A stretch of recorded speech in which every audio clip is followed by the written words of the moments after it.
Good evening, all, and welcome to the 10th lecture of the National Conference. Today we have Dr. Burton Cleetus from JNU here. The moderator for today is Luqman al-Hakim. He is a PhD scholar of the department. He is working on mission, medicine, and colonialism, institutionalization of medicinal practices in Malabar, 1834 to 1914. Over to you, Luqman, to take over the proceedings. Thank you.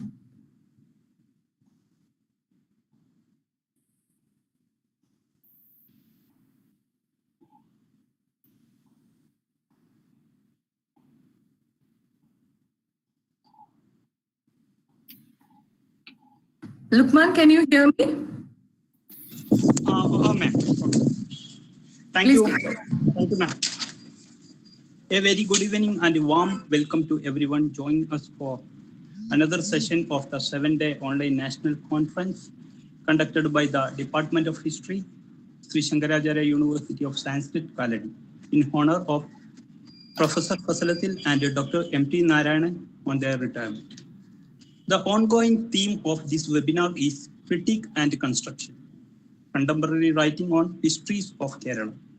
This webinar provides a platform to interact with the new generation of historians and social scientists working on Kerala's past, bringing forward a revised version of the existing assumptions and delving into fresh perspective and conceptualization. Today we have among as one of the most distinguished scholars, Dr. Burton Cleetus, faculty at the Center for Historical Studies, Jawaharlal Nehru University, to enlighten us with his presentation titled, Indigenous Medicine in Colonial Kerala, Text, Tradition and Practices. Before we begin, a few instructions for the participants. All the participants are requested to mute their audio and turn off their video throughout the session. Attendance of the participants will be recorded automatically. If any of the participants accidentally leave and are unable to rejoin the session, they can continue with us or live streaming in YouTube. Also, if you have any queries in between the session, please send them to the chat box or as comment in YouTube. And I will read it to the speaker on your behalf after the presentation. Without further delay, I will invite our PG student Kirti to formally introduce Dr. Burton Cleetus and for the welcome address. Kirti, over to you. Thank you. Good evening, everyone. Once again, welcome to our 10th lecture of National Conference. It is my honor to introduce our chief guest and speaker, Dr. Burton Cleetus. He teaches at the Center of Historical Studies, JNU, New Delhi. He specializes in the history of medicine in colonial and post-independent India and has worked extensively on indigenous medical traditions in South India. Today, he talks on indigenous medicine in colonial Kerala, texts, traditions, and practices. With immense pleasure, I welcome Dr. Burton Cleetus to this lecture. Welcome, sir. And also, I would like to welcome all the participants to this conference. Thank you. Over to you, sir. Thank you for that warm welcome. And thank you, Professor K.M. Shriba, for inviting me to speak at the seminar series organized in honor of my dear friend, Professor M.T. Narayanan in particular, and Professor Paslithil. Thank you. Today I'll be speaking about indigenous medical traditions in Kerala, text traditions and practices. So before going into indigenous medical traditions, I would like to draw your attention to the whole idea about indigenous per se. So when we speak about indigenous, the whole notion about indigenous is something that practices that are essential to a land. Practices that are homegrown, something that is not really subjected to any kind of interaction. So we can really mark out certain societies as distinct. What makes a society distinct? Something that is totally unique to this land. So this is what we actually call as indigenous. So indigenous is, the whole idea about indigenous is, in that sense, provides a certain kind of cultural fundamentalism. So when I'm speaking about indigenous medicine, the whole search is to see that medical traditions that are specific to Kerala. Of course, we all know that when we speak about Ayurveda is seen for years together, it is seen as something that has something that is very closely related to the identity of Kerala. Well, indigenous, though in its very nature and its very statement, it looks very innocent activity, something that is there, out there. The whole notion about indigenous is not so innocent in that sense. Rather, it grew out of a certain kind of political activity, of something that is deeply political in the whole notion of indigenous. The whole idea to separate societies in terms of, or to draw upon certain societies as having certain homegrown, certain essential cultural identities, came out of what you call as the nationalist movement. And so some came out of the interaction between colonized societies and colonial societies during the modern period. And for some reasons, given the current political scenario in this country, we know that the ruling dispensation at the present is trying to mark out clear distinction between the indigenous and the outsider. It's between what is ours versus the others. The cow is indigenous to everything that is indigenous, from the Aryan debate onwards. Attempts to identify and mark out things as the indigenous. So indigenous is political. Indigenous can also be a very dangerous term. So the history of medicine in Kerala, history of Ayurvedic medicine in Kerala also follows certain parallels.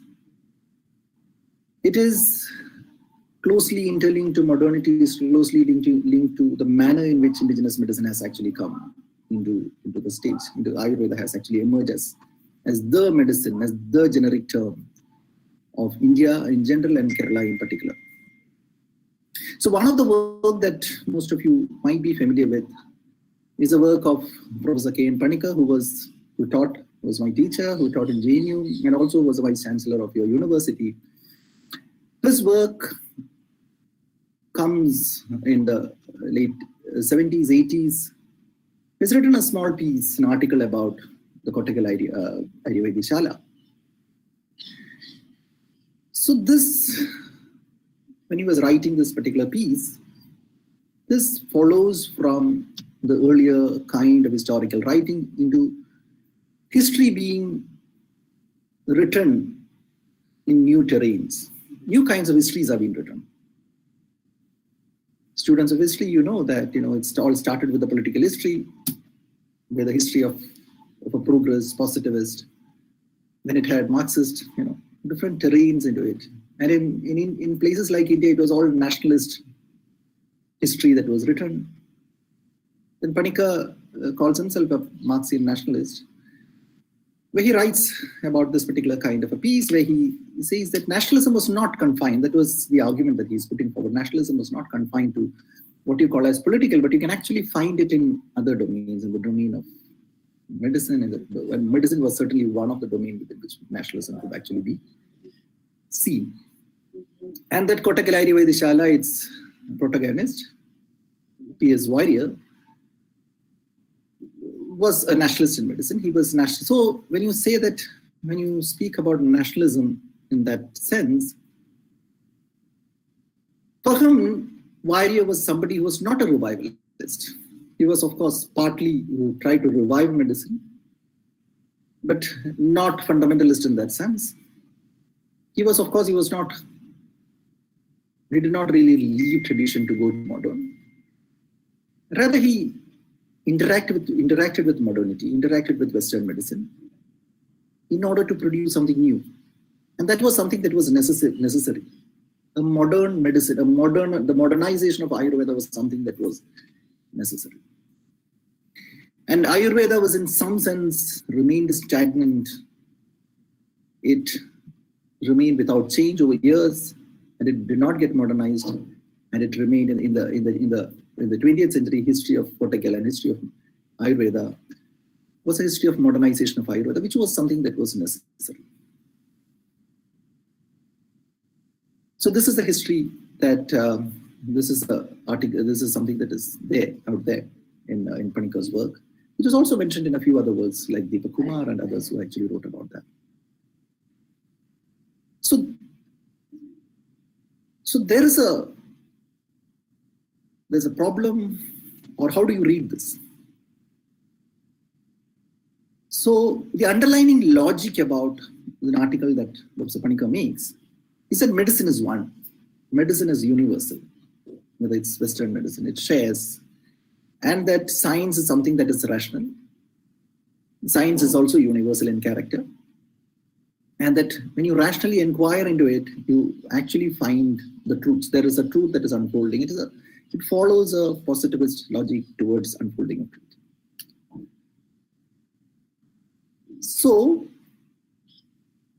what is Ayurveda? Is Ayurveda also based on a certain foundation, the same kind of foundation that Western medicine is survived?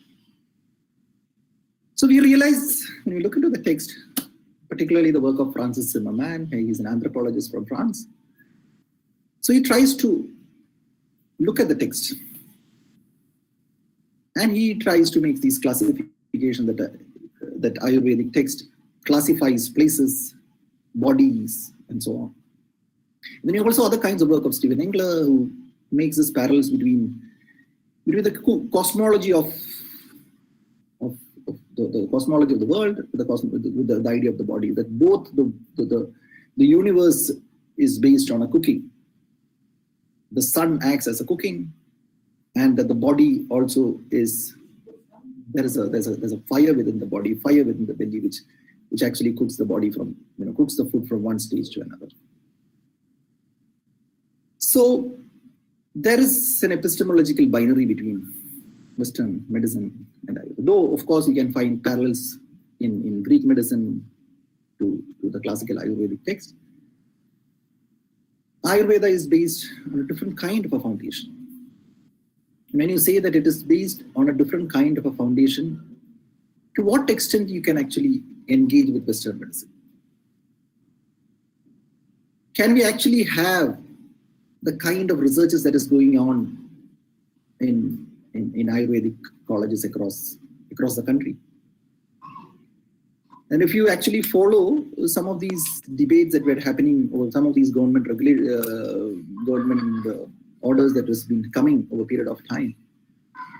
Recently, the government of India allowed Ayurvedic doctors to conduct surgery.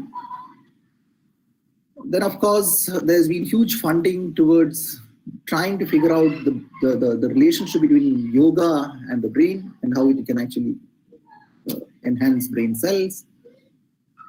And all kinds of research, all kinds of fundings are actually going on. So the point is that, can Ayurveda become like Western medicine? Is it actually possible to do research into Ayurveda? So the paper that I'm trying to do is this history, what actually happened to Ayurvedic medicine over a period of time in Kerala, in Travancore in particular, and how did it actually evolve. So some of these available material from the 19th century points out that the term Ayurveda was actually not used to mark out all kinds of medicine in Ayurveda. It was not a generic term. There was some mention about Ayurvedic practitioners, and they say that this particular Ayurvedic practitioner was following mantra or mantra vaidyam or tantra vaidyam, or he had some atamuli or things like that, or he had kaipunyam. So if you identify a Vaidyan or some records in the 19th century, or even up to close to the mid 20th century, at least 1950s and 60s, we have evidence where they say that they are specialized in Vishad Chikalsa or Kandu Vaidyam, all kinds of these kinds of things. And that some Ayurvedic Vaidyans say that, along with this, I also know Ashtankradaya. Vaidyam based on Ashtankradaya. So the Vaidyam based on Ashtankradaya was what you now call as Ayurveda. He had some idea about the text. So this is records until 1950 speaks in this way. So this has a history. The first attempts at trying to educate people in Ayurveda in Travancore come from the palace. It was the Travancore palace which actually stepped in to teach Sanskrit classical text to the people, the idea of people. The role of the palace is very significant because post 1857, across the 19th century, the princely states across this Indian subcontinent were losing politically to the British. They are losing their sovereignty to the British. And when the British had accepted, either annexed princely states or dominated over princely states as the major political sovereign, these princely states had to defend their political existence. And these political existence were defended on the basis of redefining what is called as indigenous. The Travancore state emerged as a political establishment in the 19th century. This was a whole process. So before the emergence of Travancore as a major political establishment, the politics was organized differently. And that the responsibility, the king was answerable to the Brahman in a major way. Because the Brahman had a status which was defined in terms of the sacrificial fire. And as I earlier said, the fire had a major role in both in controlling the universe as well as the body, and that the Brahman had the power to control this fire. That's why you have the timber. And the timber is nothing but the center in which the fire was controlled. It was symbolic. It was symbolic in the way in which the world was controlled. And primarily because the world was controlled by the Brahmins, and that's what a priestly class is. It is also in a different way happens within Christianity. So the political authority was subservient to the Brahmins, but then the assertion of the political authority meant that the new educational institutions, new forms of regulations, new forms of surveying, new pedagogy was actually introduced. New kinds of an education system came to be introduced in the princely states, and of course at the national level. So one of the way in which, when this was actually introduced, the Travancore state was actually collecting information in the form of census, in form of any other kinds of ways, and that it, beyond the earlier order of caste, it was speaking in terms of the people. So when it was speaking in terms of the people, it also had to incorporate a variety of people into its own domain, and the palace opened its doors to not, even when they say about the people, it was to the Brahmin, to the Nayars, and of course a certain section of Iravas, which is supposed to be called the OBCs. The elite educated section was actually to give possibility to them. And that when this was happening, it extended, it revived traditions in music, in art, in Raja Ravivarma, we can see that. And there were people like Anandabrata Muthu Tamburan and Haripadu Muthu Raja Varma. And so people associated with Travancore or with minor palaces, they learned Ayurveda, they became proponents of Ayurveda medical tradition, and that it was the first form in which it is actually taught to the people actually come from the palace. So, this comes because there were two kinds of things. It's on a larger level, the idea of the Hindu was coming into being. It was connected to the land. It was also connected to the medicine, and so on. So this also, those we are familiar with the Orientalist debates of the late 18th century, where the Asiatic Society was formed, and this text was revived from different parts of the subcontinent, and that text was brought into print. The Ayurvedic text and any other kinds of Sanskrit text was brought into print, and this became popularized. So in this whole process, what was happening was the working of science. So science, as we know, it is something that happens in the laboratory. It's something that is more specified. But science was an ideology. Science was also manifested as an idea. So one of the most prevailing idea was about classifying and categorizing. So those who have read the work of Thomas Metcalfe, he speaks about what is called as a similarity and difference. Trying to figure out, so when you classify, the point is that you classify on the basis of the certain other kinds of things. You compare. You can't simply classify without being compared. So societies that were not really subjected to comparisons and classifications, slowly but steadily, the process of modernization meant it was subjected to certain kinds of classification and comparisons. And when you classify and compare, of course, the Indian subcontinent is not exactly Europe. It is not even exactly, it is the other of Europe.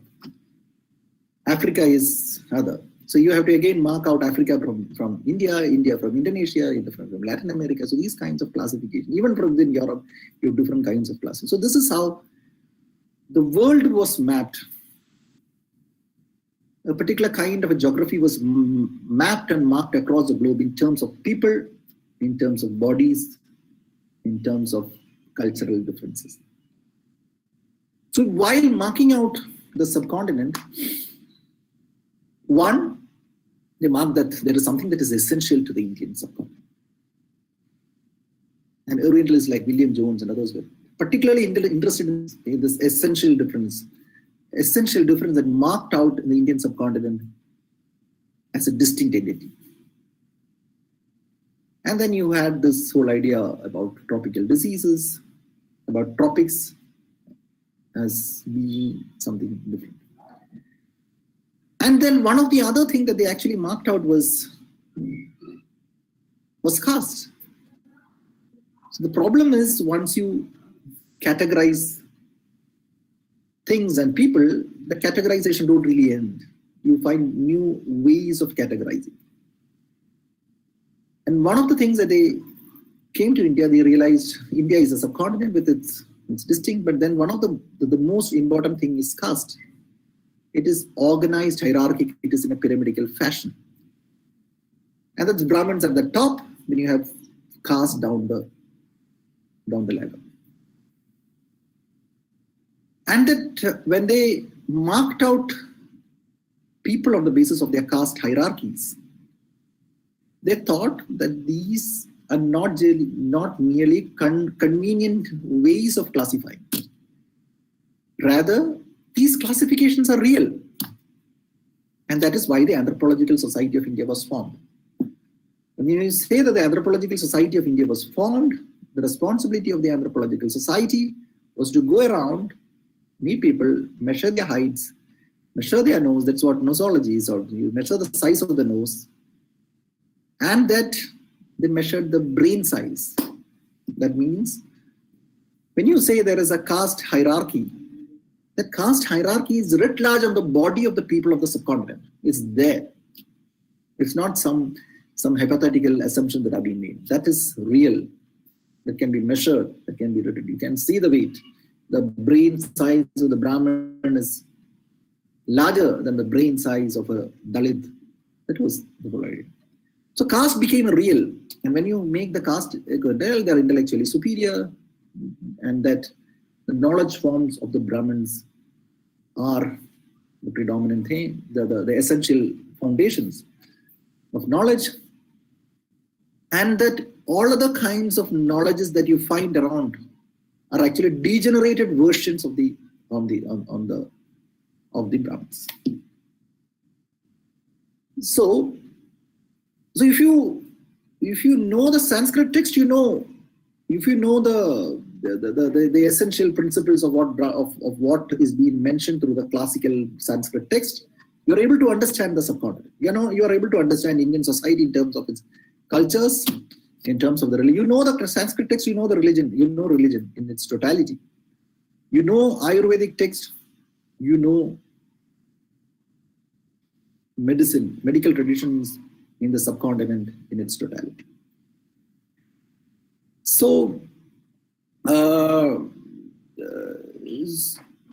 this was a colonial anthropological endeavor, and that the knowledge traditions of the Brahmins was recognized. When you recognize the knowledge traditions of the Brahmins as representing the medical traditions of the subcontinent, all other medical traditions became, by default, the degenerate versions of the Sanskrit texts and traditions. Everything had to be outlawed. So, this was a colonial endeavor. This was closely connected to the project of colonialism, closely connected to modernity and closely connected to the logics of science. So what happens is that from the colonized societies, they were operating on the basic foundations which colonialism had set. As Deepak Kumar argues and he writes that even in its rejection, even in its interaction, even in its rejection, the colonized accepted the basic arguments put forward by the colonizers. Even in its rejection of European medicine or science, you accepted the basic foundations of that. So you accepted the logic within which, not just in terms of science, in terms of a variety of other kinds of ways, the logic within which the colonialists had actually put forward. So, coming back to Travancore, the Travancore state, these are things that are happening over the late 18th into the 19th century. So we are speaking about the latter half of the 19th century, when the Travancore state was actually establishing itself as a political entity. And when Travancore state was establishing itself as a political entity, that assertion was closely connected, was resting on the foundations of what is called as indigenous traditions. And these indigenous traditions were forcefully introduced in Travancore. It was in terms of art, in terms of music, in terms of medicine. So, on the one hand, it was not just, when we say that it was forcefully introduced in tradition, it was not just introducing tradition, it was also establishing Western medical institutions, it was doing the bureaucratization of the administration, it was establishing schools, it was doing a variety of other kinds of things. So medicine was only one part of the whole story. But it was an important part of the story. So when it was establishing Ayurvedic schools, firstly, it taught people within the palace. And that so a new community of medicine of medical practitioners had suddenly emerged, who were grounded in Ayurvedic text, who knew Sanskrit text. And there were Sanskrit schools that were coming up across Travancore. So when Travancore, so there is this connection between medicine and Ayurvedic text, and Sanskrit became an important characteristics of what is called as indigenous medicine. But however, by 1896, the Ayurvedic Padashala was established. From the palace, it moved into a school. So when it moved into a school, the idea was that when all the texts were taught, so how do you arrive at a medical domain that is complete, in total? You are able to understand the bodies and diseases in its totality. You have to understand all kinds of disease. There is cure, because the starting premise was that the problem is that we are the therapy, the problems that are associated with indigenous healthcare traditions was primarily because, one, we moved away from the text. We have to regain those texts. And that because we moved away from the text, there was no scientific advancement. And that everything else, that the contemporary became a kind of quackery. The contemporary, what you call as contemporary, becomes quackery in that sense. So if you have to practice a scientific medicine, you have to move to the text. Professor Panikkar, whose article I mentioned in the beginning, so Panikkar's argument was that Kottakkal is the pioneer of medicine. Of course, they are the pioneers of indigenous medicine in Kerala. They are significant primarily because they are somebody who stood at a particular historical juncture in the closing decades of nationalism, from 1902 to 1944. He died in 1944. So the last phase of nationalism. So what was nationalism? Nationalism, we as those who are associated with secularism, the whole idea about secularism, tend to believe that the nationalism, the nationalist project was, though it was grounded in tradition, it was not communal. It was tradition, but it did not. It never went to the West. It was critical about the West. It was traditional, grounded in tradition, but not communal. So it's a very, very thin, razor thin boundary that you're actually walking along.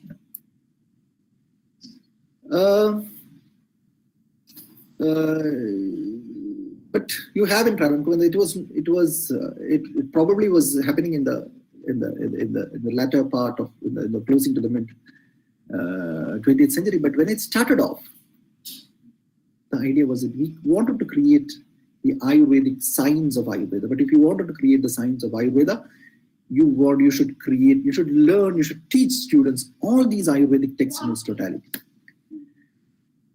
And one of the criteria was that you admit students who have Sanskrit, knowledge about Sanskrit, into the Ayurvedic Padashalas. And it went on for a few years. However, within a period of 10 years itself, it was realized that it was not really working. It was not really working primarily because the Sanskrit was difficult to learn. It's not an easy language. People who admitted knew only the basics of language. Secondly, even if you learn all these texts, all these Ayurvedic texts, you're not able to understand, you're not able to make a clear distinction between what is the Vata, Pitta, Kapha and how the diseases are caused. You're not able to identify diseases in that sense. Because it was also at the same time, you have a wave of medical knowledge. You have the Western medicine is coming into being. It was the idea about the germ theory is prominent from the 1860s onwards. It has become a major issue. You have an anatomy that speaks about the body. You have a physiology, you have a pathology. You have the knowledge about the internal structures of the body. You have knowledge about all these things. And when you have all knowledge about all these things on the one hand, how do you explain diseases as is being enunciated through the classical Ayurvedic texts? So the Ayurvedic modernization process is not happening in a vacuum. It's not happening in a vacuum. It is happening at the same time that the Western medicine had actually made its presence and Western science had made its presence. So there is a constant interaction. The first idea was to insulate Ayurveda only with these texts. You just teach them. You just teach them the classical text, and then you have the ideal Ayurvedic tradition. By 1905, there were letters of communication that was happening in the archival files. You can come across different kinds of letters that is going on. And one of the major concerns was that you need to teach Western medicine also along with that. So the basic preliminary texts were taught, basic ideas were taught along with this.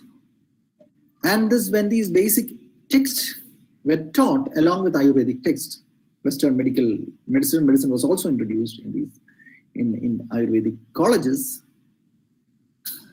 It created further problem. It created further problem means, is the body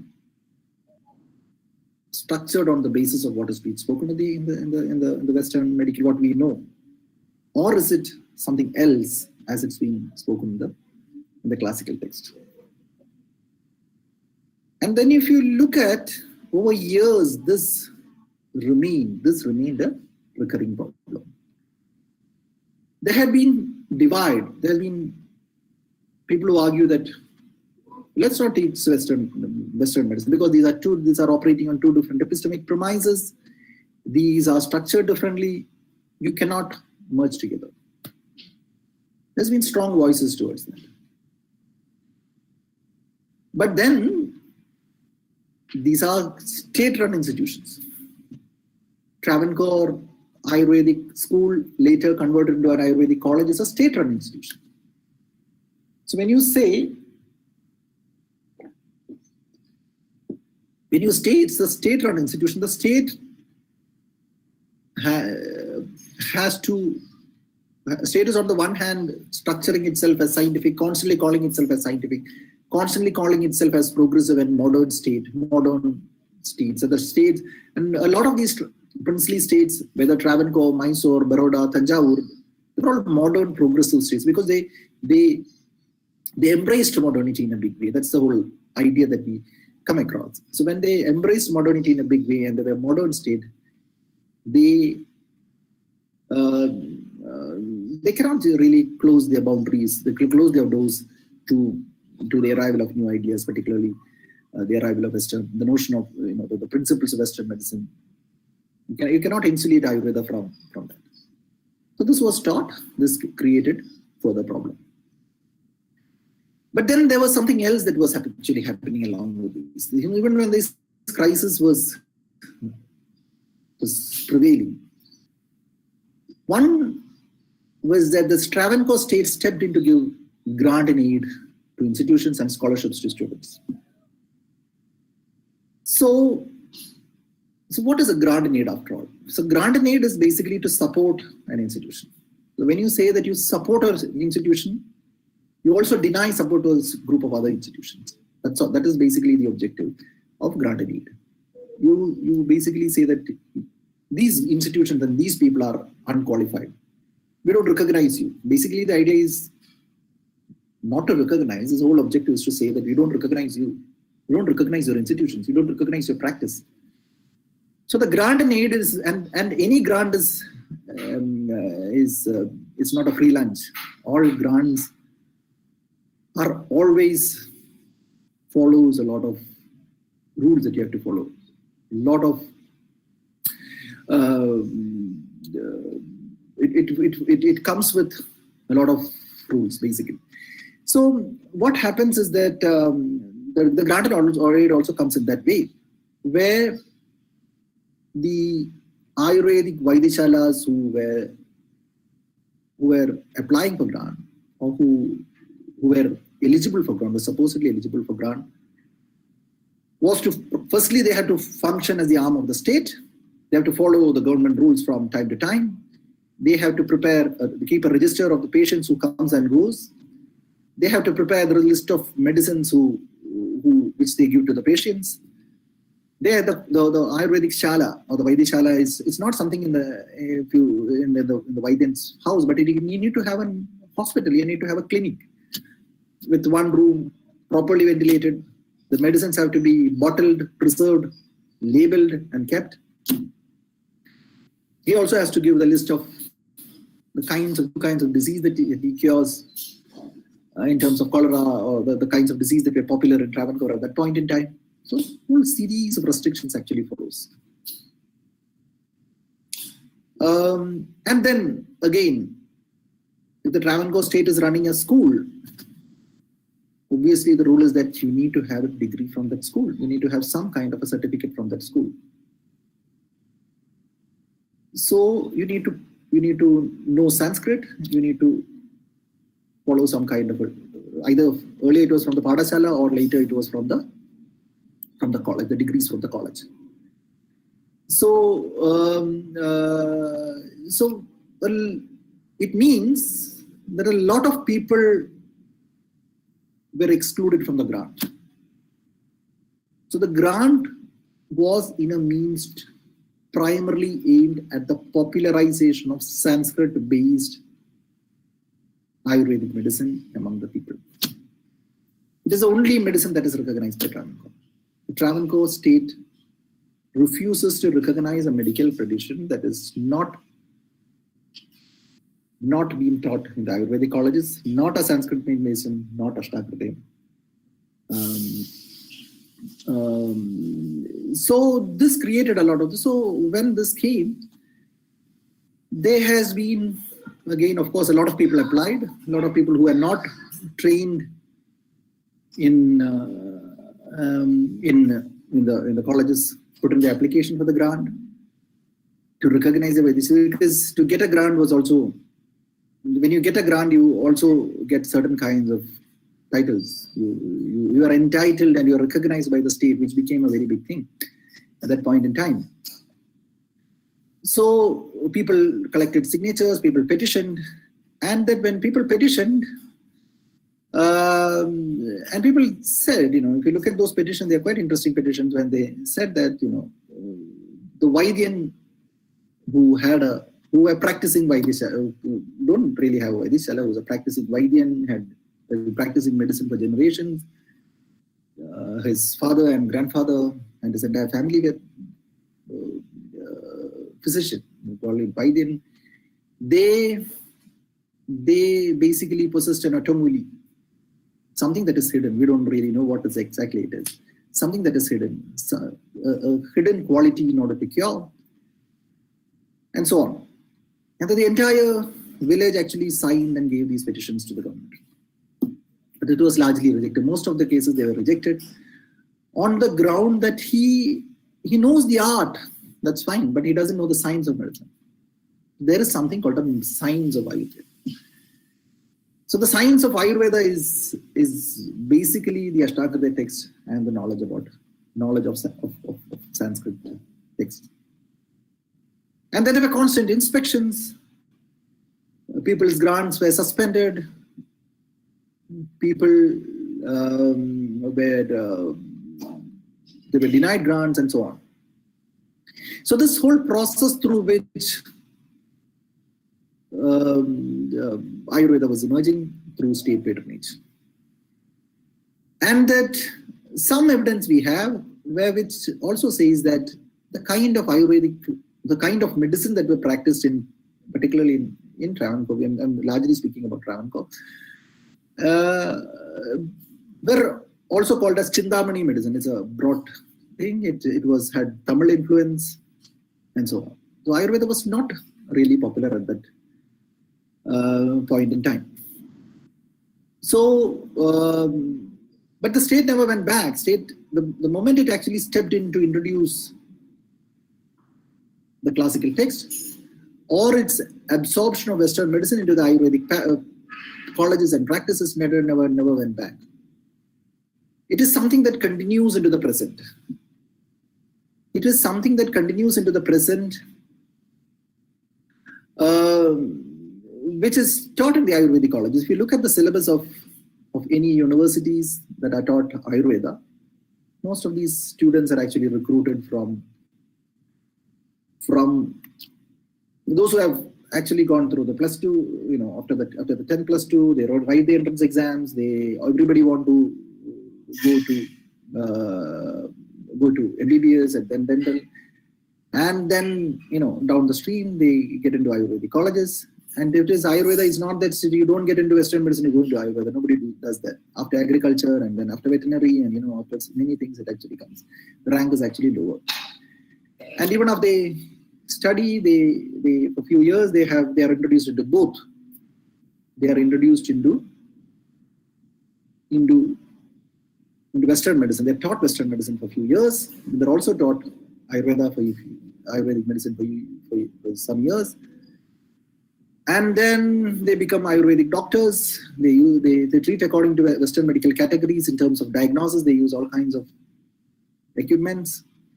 They treat cancers and the manner in which diseases are also identified, also Western medicine, and so on. And the role of the Sanskrit is very, very important, primarily because without Sanskrit, how do you know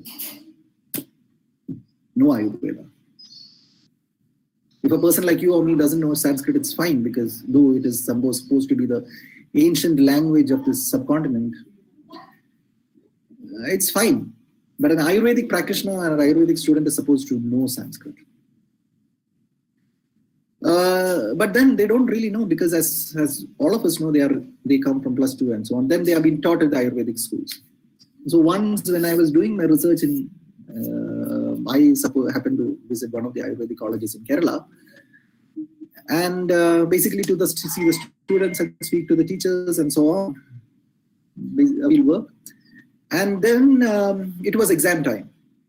So it was exam time, and then I went into one of these hostel rooms where all these students are sitting in one particular room, and they were all hearing something. They were listening to something. That was what they did. Was the next day was a Sanskrit exam, and then the next day Sanskrit exam means they have to write in Sanskrit. So they don't know. This is a language. It's like a compulsory language course that you have to pass. So what they did is that they recorded this Sanskrit songs, these slogans in the tune of popular Malayalam songs, and they recorded it so that it's easier to the tune they can somehow pick it up, and then they all listened to these songs many times and got recorded, and they wrote the exams and they forget about it. So, but then Ayurveda is presented differently. What is happening at a ground level and what happens at a level of the nation is something else. Because there is an interest in Sanskrit, of course, interest in tradition, interest in the indigenous, as I started off with, and that indigenous is actually closely connected to the political, as I said. But as late as 1981, the census of India record says that the Sanskrit was spoken only by 14,000 people in this country. So Sanskrit was not a popular language. Sanskrit was spoken by not even all Brahmins, but a very section of Brahmins, because the Brahmin population itself is very high in this country. And in Kerala, it's less, but in places like Uttar Pradesh or Bihar, Bengal, Uttarakhand, and all these places, and North Indian, they were quite high. So even among them, this language wasn't really a spoken language. But then Sanskrit becomes very significant. Sanskrit becomes very significant because it was closely interconnected to the realignment of power relations that was happening. Realignment of power relations that was happening within the subcontinent and within the princely states. So this also happened among the lower caste communities. The lower caste communities, particularly among the Sri Narayana Guru tradition. So Sri Narayana Guru was an Ayurvedic physician. He was also a Sanskrit scholar. He was also So he was also a social reformer and so on. So there's a multifaceted personality of different, and he is considered as the social reformer of Kerala. Is a main man, the protagonist of reform in Kerala. So most people would like to see him as a rebel, as a revolutionary, as someone who defied caste and so on. When you look at these Ayurvedic engagements, I do not want to go into what was his activities at the level of the social, to what extent he was a revolutionary. That's a different story altogether. But if we look at his engagement with medicine, with Ayurveda, he was an Ayurvedic scholar. So when I say that he was an Ayurvedic scholar, he was an Ayurvedic scholar who learned Sanskrit. He was a Sanskrit scholar and he was an Ayurvedic text. And he knew the Ashtanga text and so on. Not only did he know all these things, he popularized it. He urged his community members to actually say that you should learn Sanskrit.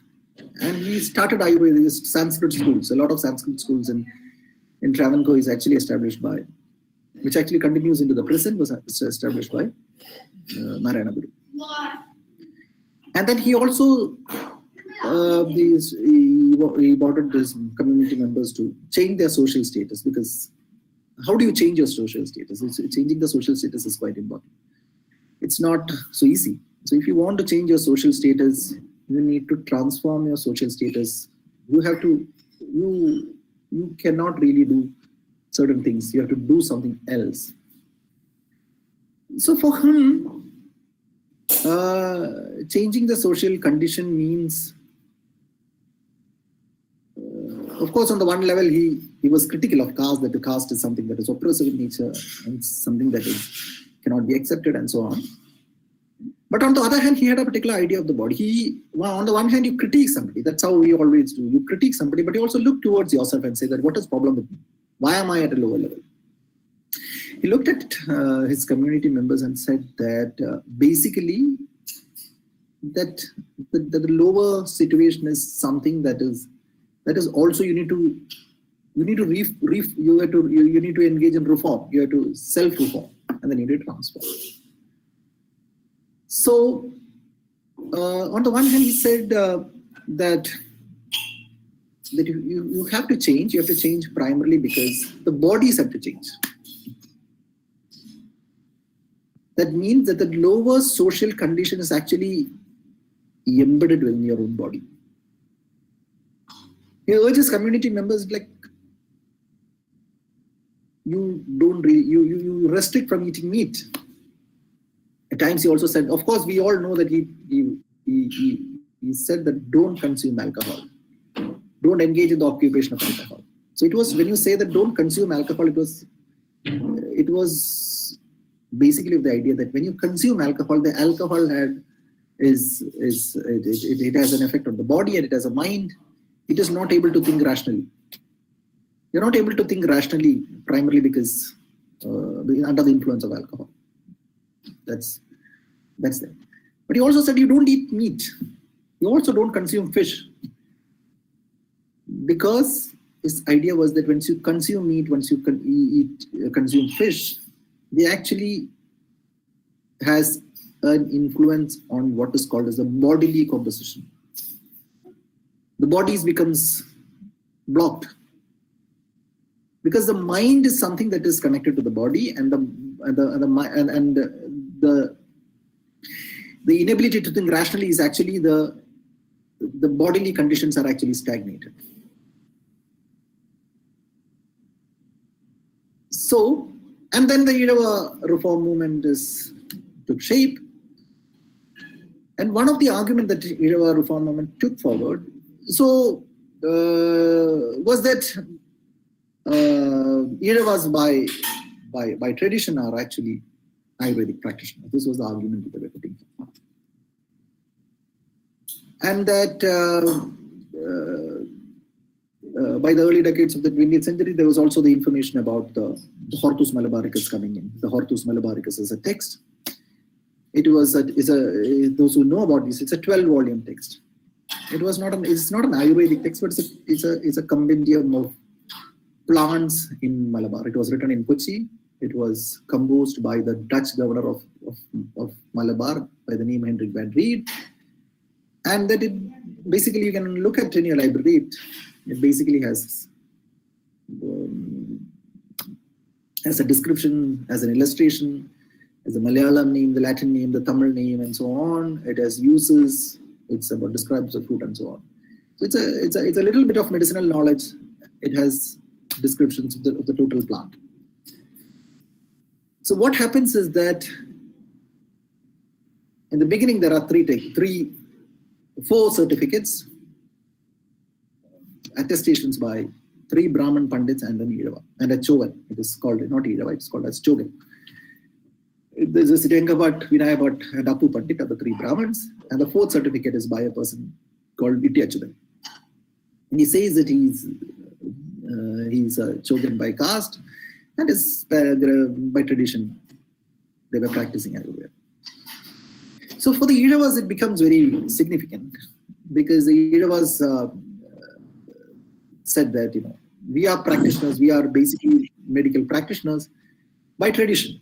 By tradition, one, we got it through the Buddhist tradition, that some Buddhist influence is very strong, and that our knowledge about our medical knowledge is actually recognized within this text. And somehow, over years, over the 20th century, if you look at the things that I've written about Hortus Indicus Malabaricus, including the one by K.S. Manilal, who was a botany professor of Calicut University. All these writings, either explicitly or by implicitly, it actually speaks that this text is basically an Angirava text, which is not really true. In the sense, like, we don't have, I'm not saying that it is not really true, I'm saying that we don't really have an evidence to say that this is, it is, of course, there is, 4 people have been collaborated on the making of this text. We just have a preface which says these 3 certificates, that we were part of it. If it is an Irava text, it's equally a Brahmanical text, we don't really know. Or they might have really got. But this becomes a very big, important thing, primarily because to argue that, see that the Europeans have recognized Irava, and so that it points at the Iravas, even though they are lower in caste, they were Ayurvedic texts. Again, you go back to the text, go back to the preface, attestation given by Ityachudan. They don't say that they are Ayurvedic texts, Ayurvedic practitioners, followed by Sanskrit texts and Ashtadhyayi tradition. Medical, they were some kind of medicine that they practiced. So for a community that is actually striving for modernization, striving for reform, these things becomes very, very important. And that there was a big movement within the community to practice Ayurveda. A lot of people shifted their occupations. And we have instances and evidence, I found it from the archive, that sections of the Iravatis, it is also mentioned in the Census of India record that the community was engaged in there were Babas among the communities who actually shifted to Ayurveda and Sanskrit texts and so on. So which is not surprising, primarily because even in Europe, earlier it was surgeon Babas, it was Babas who actually shifted to surgeon. So when you say that it was Babas, they deal with knife, sometimes they deal with the interment of the body. So for all these things, they have some idea about the body and so on and so on. So these kinds of shifts are actually happening. So what I'm trying to say is that on the one hand, you have the state trying to recognize, prioritize, encourage a particular version of the Sanskrit text, primarily because it is political in nature. Promote a particular version of the indigenous, primarily because it is indigenous. It is because it's connected to the state. It is connected to power. And then the response that is actually coming from what you call as a mass movement. The Irava movement was mass because it touched upon the people, and it was actually touching upon the lives of the people who were looking forward to transform their lives. And this whole process of transformation of their lives, you find it going along. On the one hand, you're critical about the caste system. There's a polemic against caste that was there. That was the underlying logic about nationalism, it was there. If you look at the actual practice, at least in the domain of medicine, you have more incorporating what is called a Sanskrit. There was no denial of the Sanskrit text. There was acceptance of the Sanskrit text. In fact, in order to accept, you make a claim, you make a legitimate claim and says that we were the ones, we were equally powerful, we were equally indebted, or we are part of the Sanskrit text because we came from a different tradition. We came through the Buddhism, and because Buddhism provided us we had a very strong Buddhist connections, and so that basically the Buddhist connection that the Yudhavas were trying to point was to argue that you might be caste-wise, you might be lower. In terms of caste hierarchy, you might be lower, but in terms of intellectual traditions, you're not lower. You're equally part of the classical Sanskrit text.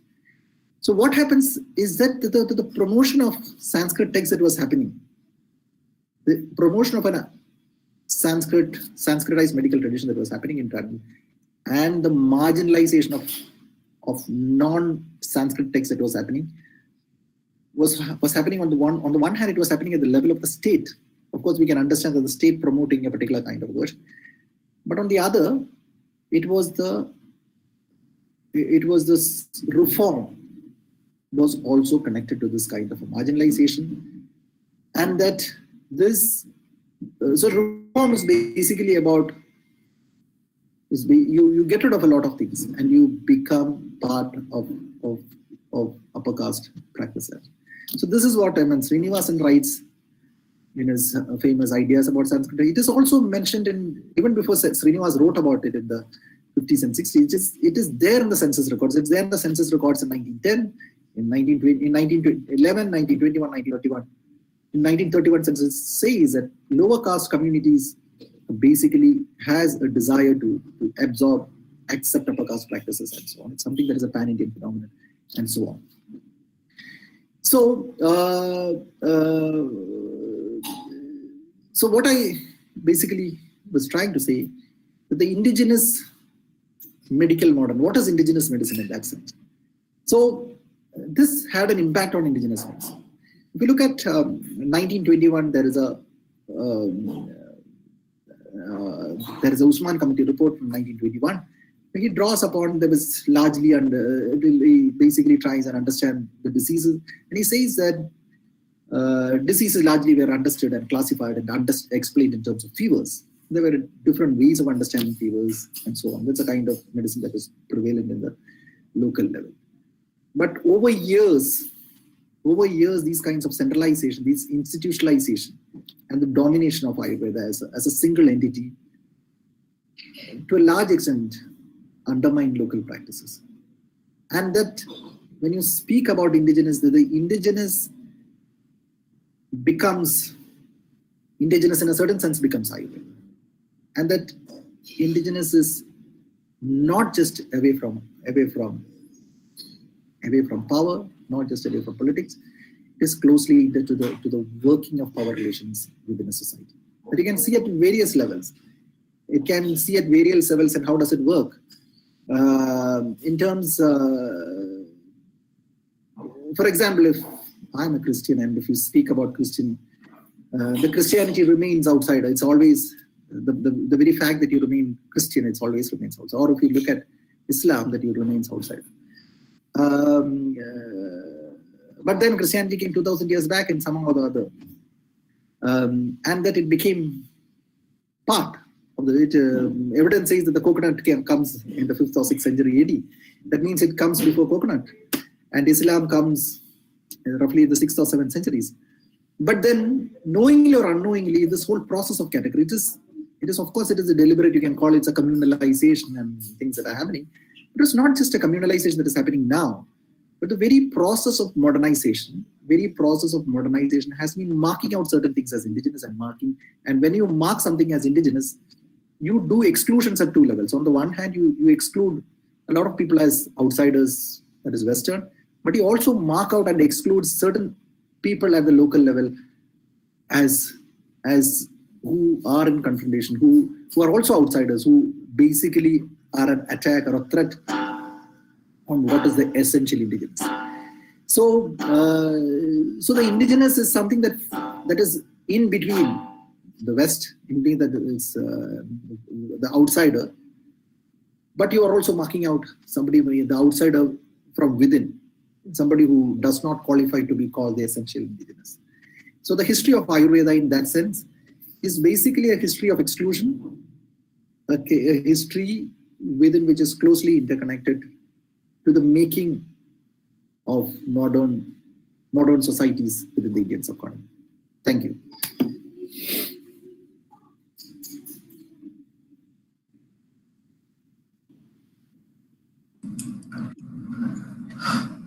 Lukman, are you there? Can you start with the discussions? Lukman? Yes, ma'am. Thank you so much, sir, for this informative lecture. It was indeed very engaging to learn more about the indigenous medicines in colonial Kerala. It was also interesting. The point of colonized Travancore society accepted the colonizers' medicines. At the same time, Travancore state himself tried to make modernization of indigenous Ayurveda medicines during the time of colonial and the post-colonial period. Now the session is open for discussion. Please post your queries and comments in the chat box. We have a few questions in the chat box. Let me read the question, sir. Yes, please do that. The first question we have from is Jayanti Chami. How far the indigenous medicine different from traditional medicine or tribal medicine today? If you look at, this is a question that has come many times. What is this tribal medicine that is different from what is called as indigenous medicine? So if you look at the caste categorization, communities that formed within a system where people who are actually integrated into caste in the 19th and the 20th, in the 19th and the 20th century. So the kind of development that I was discussing were taking place at the domain of caste. So, for example, it was something that was happening between the state, between Sanskrit knowledge, Iravas, and lower caste groups. But tribes was something that was different. So what you find as tribal knowledge, it points to the fact that even among Iravas, even among other communities, these kinds of medical knowledges were there in the late 19th, 20th centuries. What you identify as tribal knowledge is something that is not something tribal. When you say that it's tribal knowledge, the first idea is that it's something that is different from Sanskrit knowledge. It's something that is different from the mainstream Ayurveda. It's very peculiar. They have some gifts. They have some mystic medicine. That's the whole idea.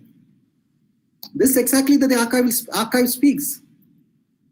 Each Vaidyan within localities, the people say, the Vaidyan himself gives representation.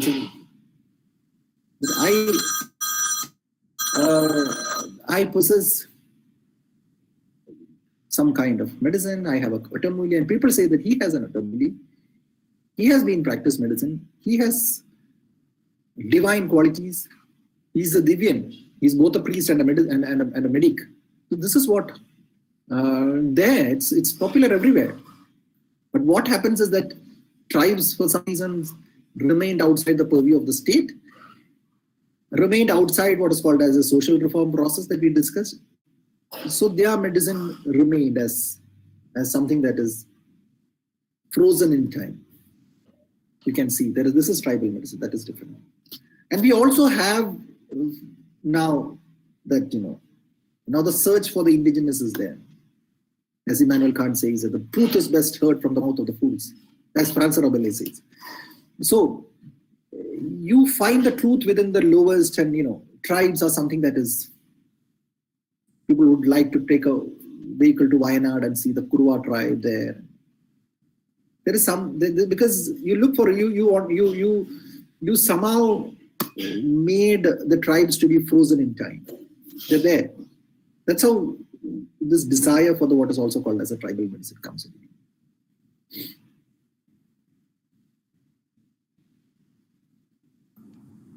So next question from Minu Rebecca. How do you perceive the construct of Kerala Ayurveda, a successfully traded concept, although Ayurveda traces back its legacies to the Sanskrit texts which are from the north? No.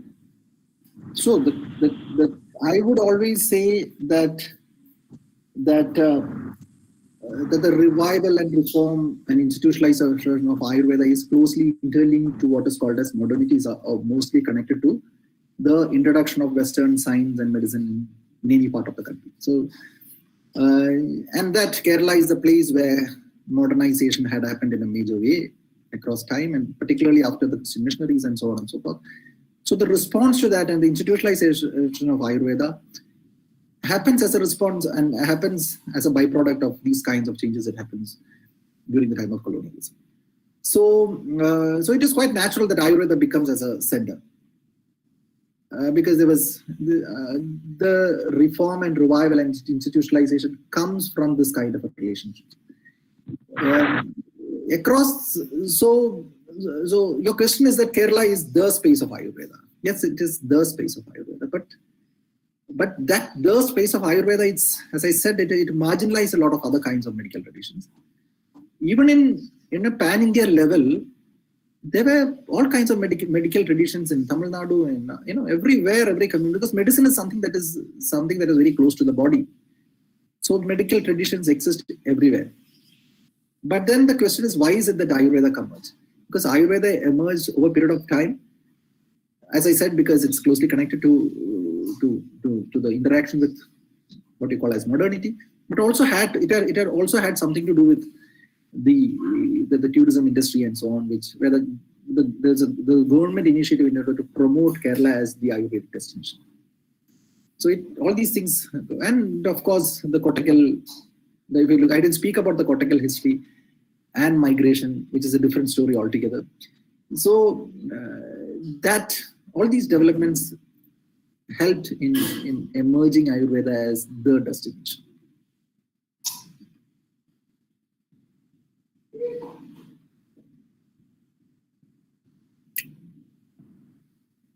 Any more questions?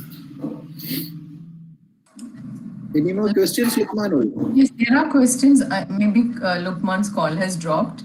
The next question is, how is the term Ayurveda in the sense that we understand it today? How old is the term Ayurveda in the sense that we understand it today?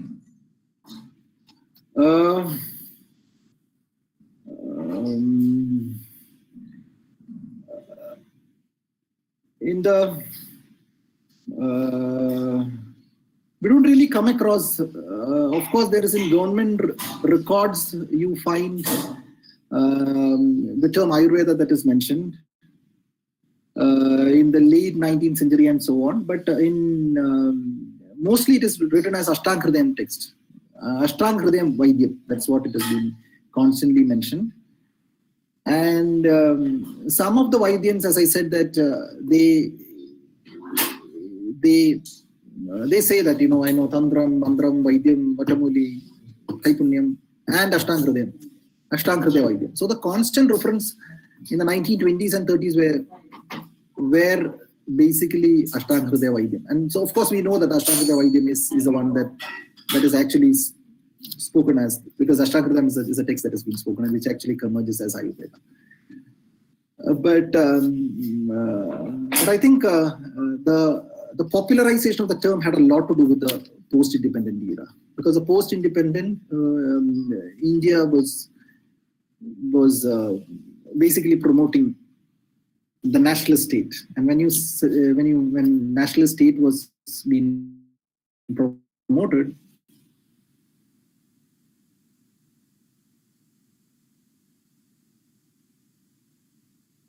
they of course had to have a word. There's some terms, they promoted certain kinds of things. So it is only in the 1950s that this term actually becomes a very prominent term, which was not really there even in the 1930s and 40s. Thank you. The next question is from Jayanti Chami. The traditional medicine is passed from one generation to another, though Ayurveda as a discipline today, through Ayurveda as a discipline today. What is the difference between traditional Ayurveda with disciplinary Ayurveda?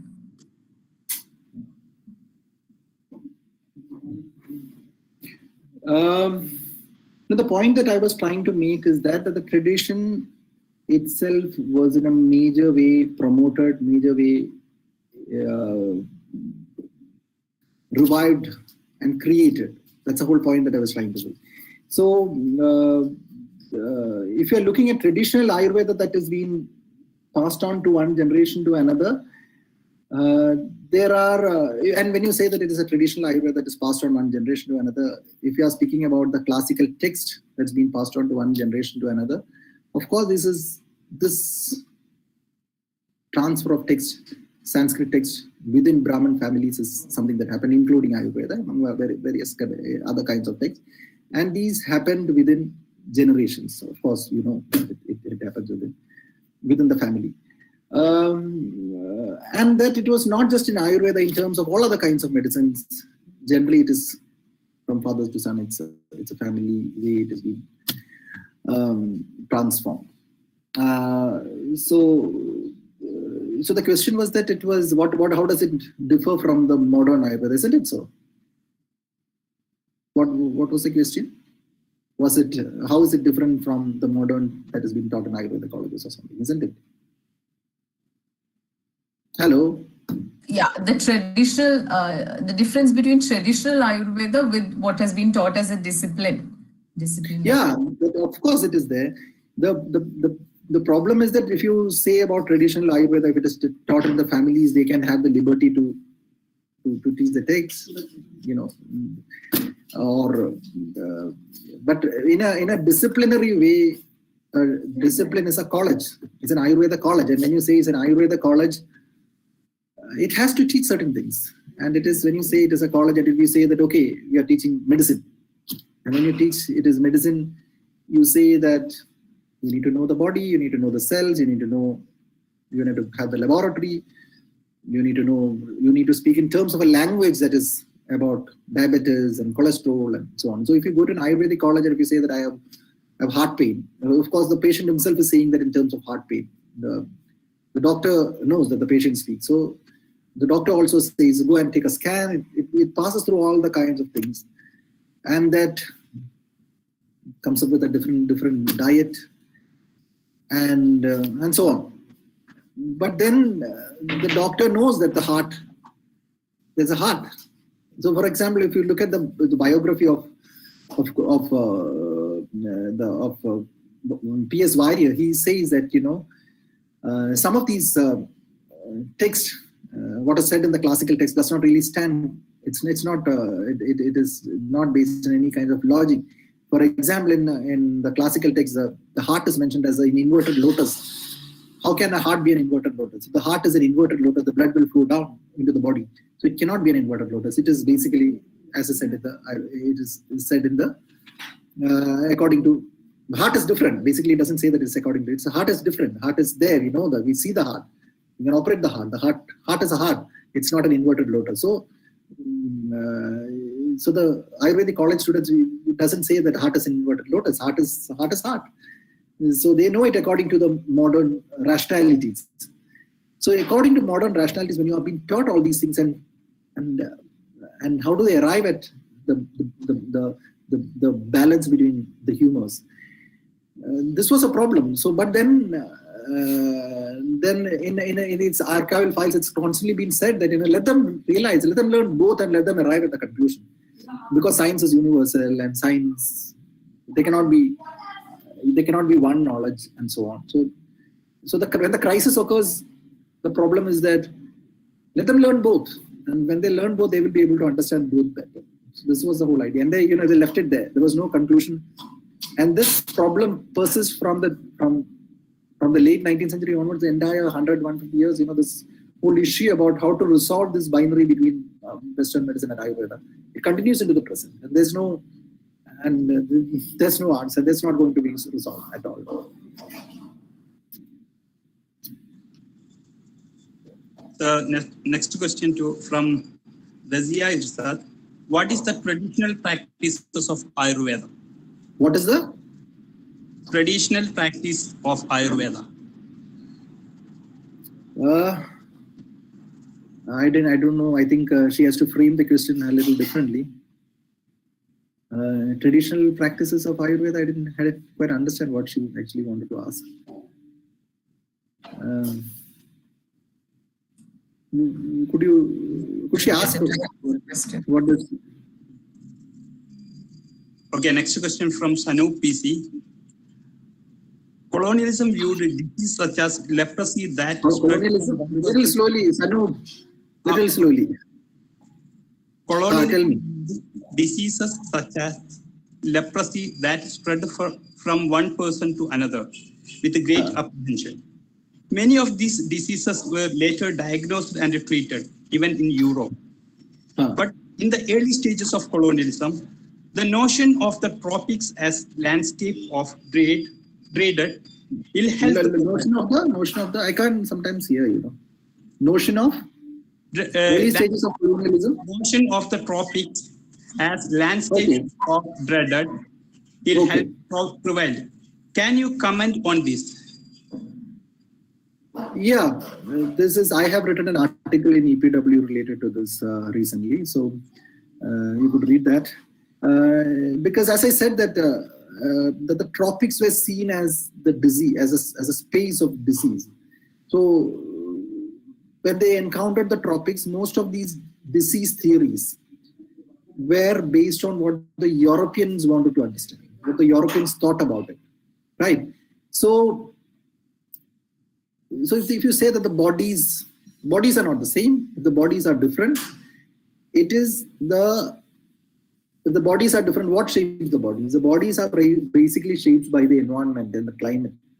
So people within the tropics are people whose bodies are shaped by the tropics. When you say that the tropics shapes the bodies, the tropics are a space for putrefaction. That means there is foliage, there is decomposition, putrefies, there is impure air, you inhale impure air, and when you inhale impure air, there is less oxygen in the lungs because you are inhaling impure air. And then because there is less oxygen in the lungs, there is internal hemorrhage, the blood flows into the body, and then the blood goes into the body and goes out of the body. And because there is a constant loss of blood, you become anemic, and because you become anemic, you're not able to think. So this is a sequence in which the body was structured in the tropics.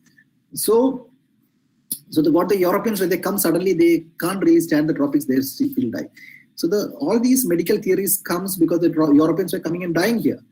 And that the Indians don't die because they are used to it. But even if the Indians don't die, what happens is that because of the constant loss of blood, because they are constantly anemic, they are anemic, they produce, their children becomes anemic, their generations of anemic. And because you are anemic, you can't think. And because you can't think, all your cultural practice, all your religious practices, or what you call as Oriental despotism, the despotic practices within the family and within the state, they're all manifestations of a community that is unable to think rationally. So the tropics becomes tropic was a medical explanation to define the people. And tropics becomes, the whole idea of the tropical medicine becomes dominated European thought for years together, for centuries together. Please read if you are interested, you can read that out. You can Google it, it is available online.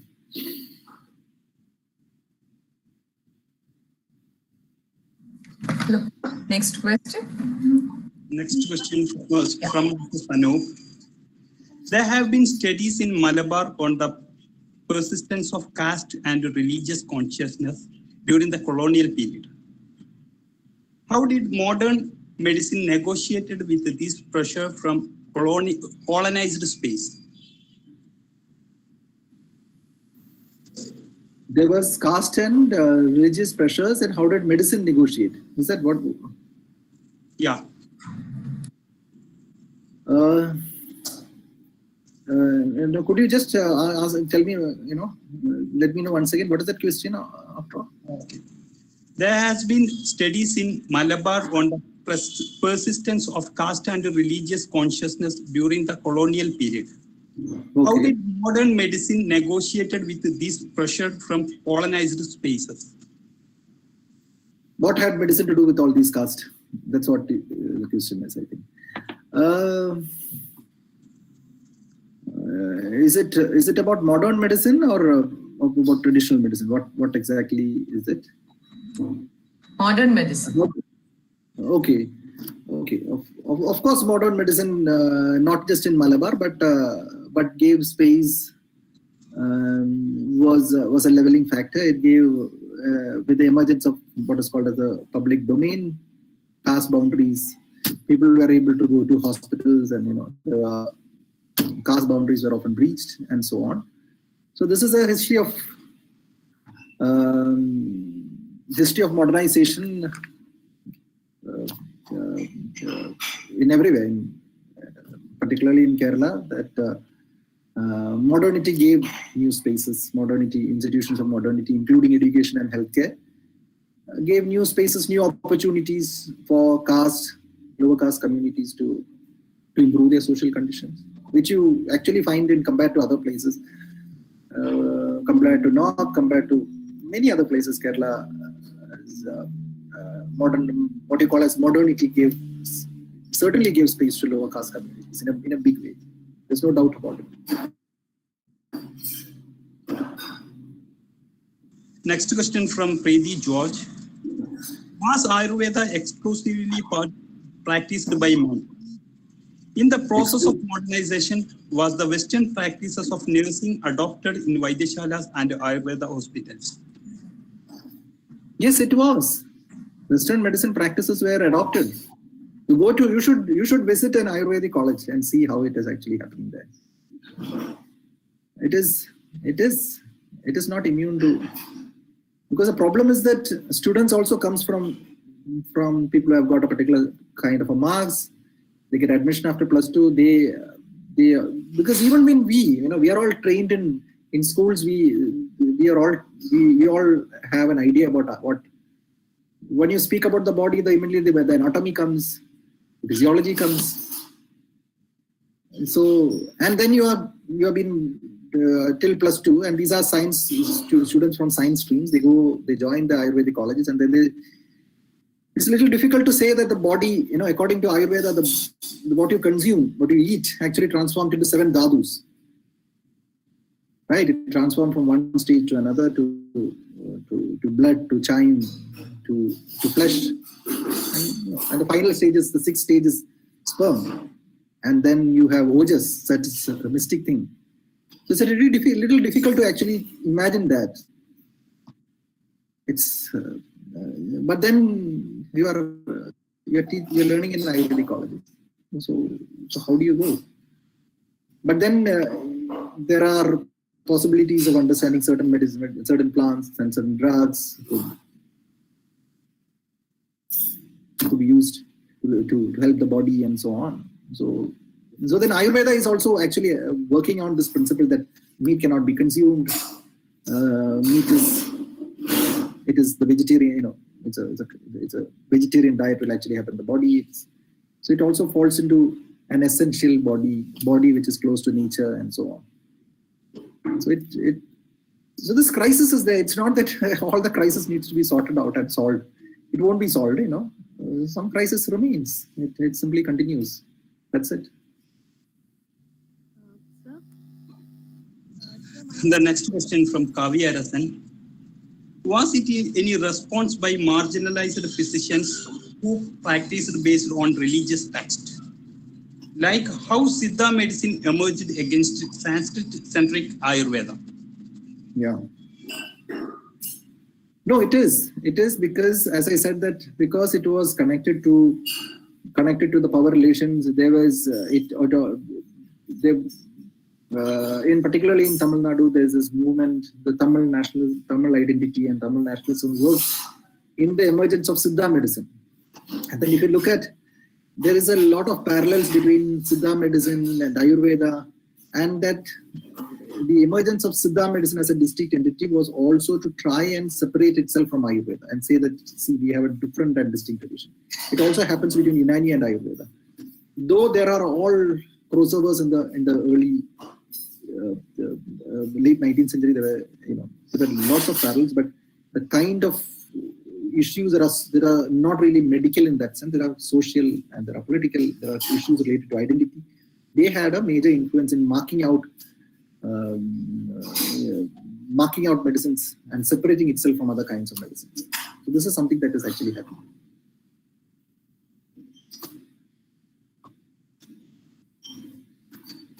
Next question from Anish R.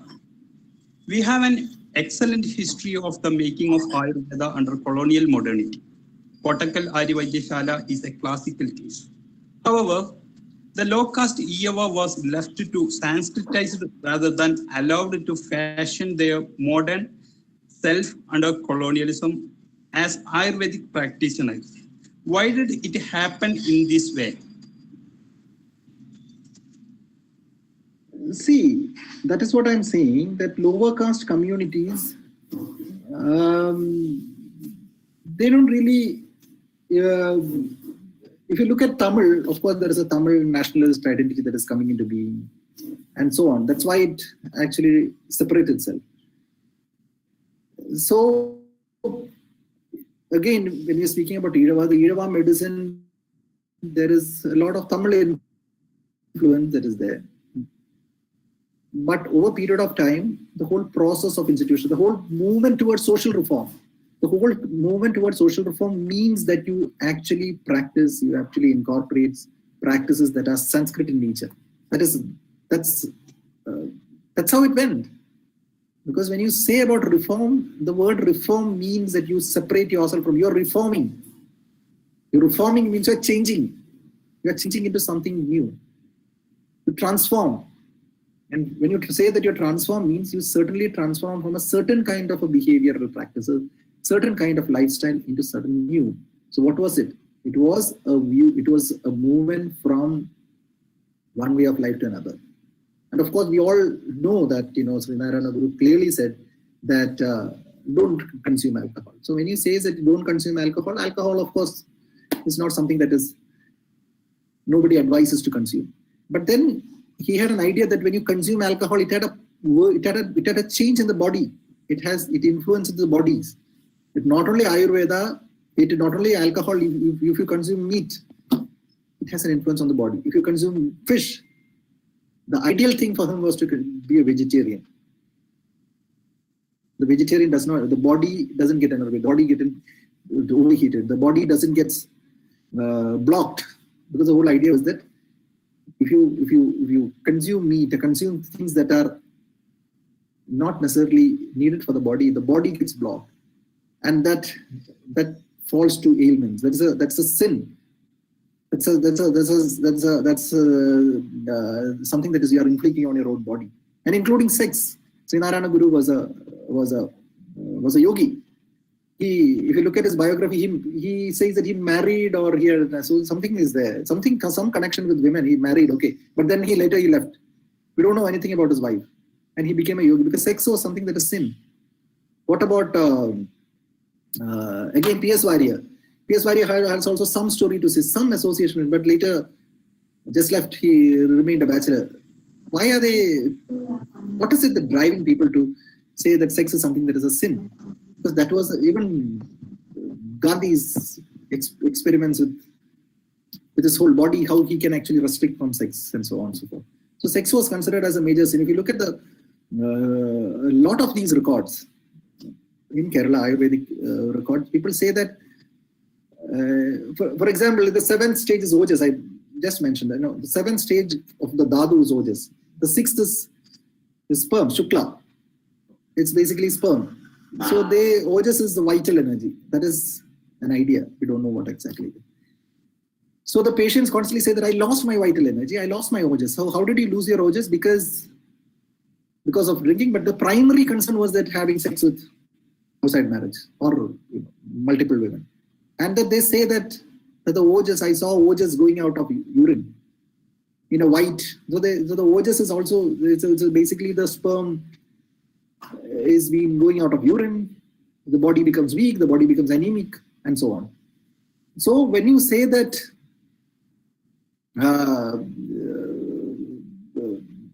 ojas, it's also bodily, it is also in terms of making a pure body. When you say that a pure body, a lot of things become impure. Many things becomes impure. So this is exactly that was happening. So why is it, you need to ask this question, why is it all the social reform movements and a lot of political leaders, they didn't marry or they did not really speak about sex, because sex was something, pleasure is something, they wanted to distance themselves from pleasure. They wanted to distance themselves from eating meat. Ayurveda speaks about meat, speaks about eating, consumption of meat. So why is it that suddenly this whole obsession with vegetarianism comes into being? So these are things, these are ways in which it's not, so we are living in a society that is not just pure. We should primarily recognize that we basically are also living in an impure world, and its impurity is not really a problem. If a sex is impure, it's impure. We're living in a world in which all kinds of, all kinds of things exist. And this, even when a lot of people are, they call us secularists, also critical about things that are happening at a national level. But then they're also trying to create something sane, something that is pure, something that is essential, something that is ideal. So the more and more you go towards an ideal, more towards an essential, it's dangerous. It did not become dangerous because it was happening at the time of national movement. And certainly what is happening in the present has its roots in that's what I'm trying to say. It has its root in the last 100 years or so. It is there. It is part of the national movement. It is there in the social movement. It is there in things that you identify as the great, as the essential thing. These went together. These are part of it. These are part of the stories. What you see in the present is actually part of a story that has been unfolding for the last 150 years or so. Hopefully, this is the last question for the session by Mahendra Jaiswal. Question is, what is folk medicine? As I said, that we can't really, the point is that this separation comes because something is left behind. Because Ayurveda has dominated in a major way that something is left behind is folk medicine. But if you look back, a lot of things existed like this, as heterogeneous medicines scattered over places, which you actually can see. Because when you say that what is folk medicine, there is medicine, there is this dominant Ayurveda everywhere. You can have a small folk medicine somewhere or there. But 100 years back, Ayurveda was what is called as Ashtanga medicine was something that was like folk medicine, which is so marginalized, and that what you call as folk was the dominant. So there is an inversion of roles that is happening now.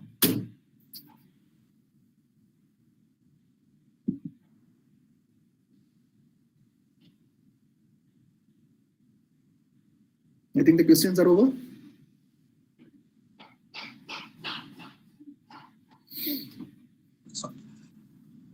Okay, thank you, sir. It was indeed a wonderful discussion. Thank you, sir, for answering all the questions so patiently. Now, I would like to Amruta, a research scholar, for the vote of thanks. Over to you, Amruta. Thank you. Good evening to all.